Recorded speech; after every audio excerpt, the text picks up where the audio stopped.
Good morning বন্ধুরা, কেমন আছো? আশা করি খুব ভালোই আছো। তো চলো যা যাক, সেখানে গিয়ে কতটা দেখাতে পারি। তো আমার জায়ের বাড়ি যাচ্ছি। জায়ের ছেলের মুখে অন্নপ্রাশন, মানে আমার ছেলে হয়। তো এই যে আমরা পৌঁছে এসেছি, গেটে ঢুকছি। তো আজকে একটু সকাল সকাল একটু ভিডিও করে, মানে ব্লগ করে দেখাবো যে ঢুকে গেছি। এই যে আমার ছেলের বউ বসে আছে, বাচ্চা ঘুমাচ্ছে, তো মুখটা তুলতে পারলাম না। তা বললো সব ছাদে, ওখানে পণ্ডিত চলে এসছে, ওখানে গোছ গাছ হচ্ছে, চলো ওখানে যাওয়া যাক। তো এদিকে সবার সাথে মোটামুটি পরিচয় করেছি, সেটা দেখানো হয়নি। এই যে ছাদে চলে এলাম।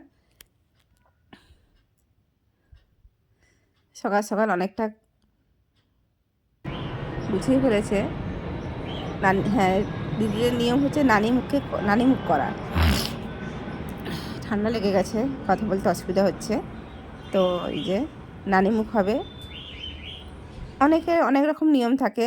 এই মুখে অন্নপ্রাশনের দিন নানি মুখ হয়। তো এই যে সমস্ত গোছ গাছ চলছে, আর ছেলে বসে গেছে নানি মুখে।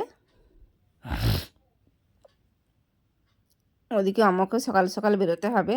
তো এখানে থেকে যাব অন্য জায়গায়, বিয়ে বাড়ি সাজানো আছে, সেখানে যাব।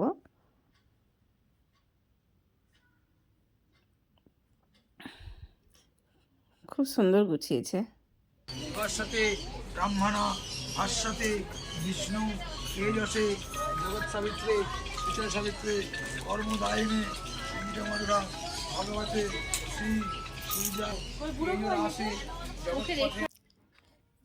নানি মুখে বসে গেছে, মন্ত্র পড়ছেন পণ্ডিত। তো এদিকে কলা, কি বলে এটা, কলা পুকুর তৈরি করেছে। তো এখানে স্নান হবে, নাড়া হবে, গায়ে হলুদ হবে, অনেক রকম নিয়ম হবে। তো সেগুলো আর দেখাতে পারবো না। তো এদিকে আমাকেও বেরোতে হবে, আমাকে বললো খেয়ে নিতে। তো আমি খেতে বসে গেছি। বন্ধুরা, ভিডিওটা যদি ভালো লেগে থাকে please please like comment share করো, ভালো লাগবে। এটা প্রথম ভিডিও, দ্বিতীয় ভিডিও রাতে দেখাবো। 40টা কলা